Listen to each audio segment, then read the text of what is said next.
ॐ श्री परमात्मने नमः। अथ प्रथमोऽध्यायः। अर्जुनविषादयोगः। धृतराष्ट्र उवाच धर्मक्षेत्रे कुरुक्षेत्रे समवेतायुयुत्सवः मामकाः पाण्डवाश्चैव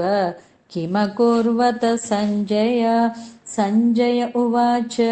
दृष्ट्वा तु पाण्डवानीकं व्यूढं दुर्योधनस्तदा आचार्यमुपसङ्गम्य राजा वचनमब्रवीत् पश्यैतां पाण्डुपुत्राणाम् आचार्यमहतीं च मूं व्यूढां द्रुपदपुत्रेण तव शिष्येण धीमता अत्र शूरा महेश्वासा भीमार्जुनसमायुधे युयुधानो विराटश्च द्रुपदश्च महारथः दृष्टकेतुश्चेकितानः काशीराजश्च वीर्यवान् पुरुजित्कुन्तिभोजश्च शैब्यश्च नरपुङ्गवः युधामन्युश्च विक्रान्तः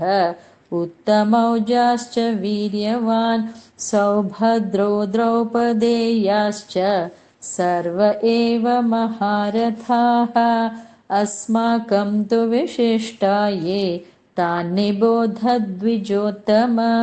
नायका मम सैन्यस्य संज्ञार्थं तान् ब्रवीमि ते भवान् भीष्मश्च कर्णश्च कृपश्च समितिञ्जयः अश्वत्थामा विकर्णश्च सौमदत्तिस्तथैव च अन्ये च बहवः शूराः मदर्थे त्यक्तजीविताः नानाशस्त्रप्रहरणाः सर्वे युद्धविशारदाः अपर्याप्तं तदस्माकं बलं भीष्माभिरक्षितं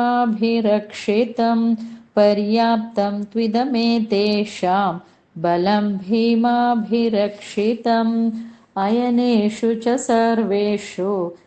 यथा भागमवस्थिताः भीष्ममेवाभिरक्षन्तु भवन्तः सर्व एव हि तस्य सञ्जनयन् हर्षं कुरुवृद्धपितामहः सिंहनादं विनद्योच्चैः शङ्खं दध्मो प्रतापवान्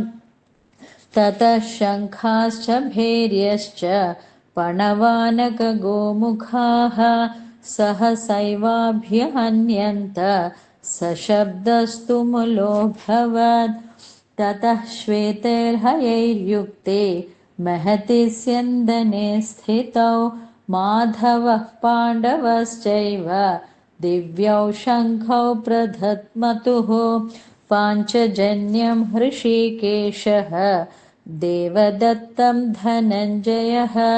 पौण्ड्रं दध्मौ महाशङ्खं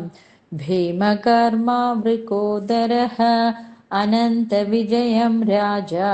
कुन्तीपुत्रो युधिष्ठिरः नकुलः सहदेवश्च सुघोषमणिपुष्पकौ काश्यश्च परमेश्वासः शिखण्डी च महारथः दृष्टद्युम्नो विराटश्च सात्विकिश्च पराजितः द्रुपदो द्रौपदेयाश्च सर्वशः पृथिवीपते सौभद्रश्च महाबाहुः शङ्खान् दध्मो पृथक् पृथक् सघोषोद्धार्तराष्ट्राणां हृदयानि व्यदारयन् नभश्च पृथिवीं चैव तुमुलो व्यनुनादयन् अथ व्यवस्थितान् दृष्ट्वा धार्तराष्ट्रान् कपिध्वजः प्रवृत्ते शस्त्रसम्पाते धनुरुद्धम्य पाण्डवः हृषीकेशं तदा वाक्यम् इदमाह महीपते अर्जुन उवाच सेनयोरुभयोर्मध्ये रथं स्थापय मेच्युत यावदेतान्निरीक्षेऽहं योद्धुकामानवस्थितान् कैर्मया सह योद्धव्यम् अस्मिन् रणसमुद्यमे योत्स्यमानानवेक्षेऽहम् य एतेऽत्र समागताः धार्तराष्ट्रस्य दुर्बुद्धे युद्धे प्रियचिकीर्षवः। सञ्जय उवाच एवमुक्तो हृषीकेशः गुडाकेशेन भारत सेनयोरुभयोर्मध्ये स्थापयित्वा रथोत्तमम् भीष्मद्रोणप्रमुखतः सर्वेषां च महीक्षिताम् उवाच पार्थ पश्यैतान् समवेतान् कुरूनिति तत्र पश्यत् स्थितान् पार्थः पितृनथ पितामहान् आचार्यान् मातुलान् भ्रातॄन् पुत्रान् पौत्रान् सखींस्तथा श्वशुरान् सुहृदश्चैव सेनयोरुभयोरपि तान् समीक्ष्य स कौन्तेय सर्वान् बन्धूनवस्थितान् कृपया परयाविष्टः विषेदन्निदमब्रवीत् अर्जुन उवाच दृष्ट्वेमं स्वजनं कृष्ण युयुत्सुं समुपस्थितं सीदन्ति मम गात्राणि मुखं च परिशुष्यते वेपतुत्थश्च शरीरे मे रोमहर्षश्च जायते गाण्डीवं स्रंसते हस्तात् त्वक्चैव परिदह्यते न च शक्नोम्यवस्थातुं भ्रमतीव च मे मनः निमित्तानि च पश्यामि विपरीतानि केशव न च श्रेयोऽनुपश्यामि हत्वा स्वजनमाहवे न काङ्क्षे विजयं कृष्ण न च राज्यं सुखानि च किं नो राज्येन गोविन्द किं भोगजीवितेन वा येषामर्थे काङ्क्षितं नः राज्यं भोगा सुखानि च त इमेव स्थिता युद्धे प्राणां त्यक्त्वा धनानि च आचार्यः पितरः पुत्राः तथैव च पितामहाः मातुला श्वशुराः पौत्राः स्यालः सम्बन्धिनस्तथा एतान्न हन्तुमिच्छामि घ्नतोऽपि मधुसूदन अपि त्रैलोक्यराज्यस्य हेतो किं नु मही कृते निहत्य धार्तराष्ट्रान्नः का प्रीतिः स्यात् जनार्दन पापमेवाश्रयेदस्मान् हत्वैतान् आततायिनः तस्मान्नार्हा वयं हन्तुं धार्तराष्ट्रान् स्वबान्धवान् स्वजनं हि कथं हत्वा सुखिनः स्याम माधवः यद्यप्येतेन पश्यन्ते लोभोपहत चेतसः कुलक्षयकृतं दोषं मित्रद्रोहे च पातकं कथं न ज्ञेयमस्माभिः पापादस्मान्निवर्तितुं कुलक्षयकृतं दोषं प्रपश्यद्भिर्जनार्दनः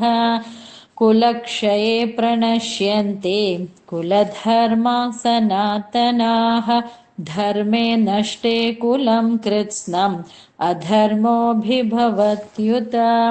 अधर्माभिभवात् कृष्ण प्रद्युष्यन्ति कुलस्त्रियः स्त्रीषु दुष्टासु वार्ष्णेय जायते वर्णसङ्करः सङ्करो नरकायैव कुलघ्नानां कुलस्य च पतन्ति पितरो ह्येषां लुप्तपिण्डोदकक्रियाः दोषैरेते कुलघ्नानां वर्णसङ्करकारकैः उत्स्याद्यन्ते जातिधर्माः कुलधर्माश्च शाश्वताः उत्सन्नकुलधर्माणां मनुष्याणां जनार्दन नरके नियतं वासः भवतीत्यनुशुश्रुम अहो बद महत्पापं कर्तुं व्यवसिता वयं यद्राजसुखलोभेन हन्तुं स्वजनमुद्यताः यदि मामप्रतीकारम् अशस्त्रं शस्त्रपाणयः धातराष्ट्रारणे हन्युः तन्मे क्षेमतरं भवेत् सञ्जय उवाच एवमुक्त्वार्जुनः सङ्ख्ये रथोपस्थ उपाविशन् विसृज्य सशरं चापं शोकसंविघ्नमानसः ॐ तत्सत् इति श्रीमद्भगवद्गीतासु उपनिषत्सु ब्रह्मविद्यायां योगशास्त्रे श्रीकृष्णार्जुनसंवादे अर्जुनविषादयोगो नाम प्रथमोऽध्यायः। हरिः ॐ श्रीगुरुभ्यो नमः। हरिः ॐ।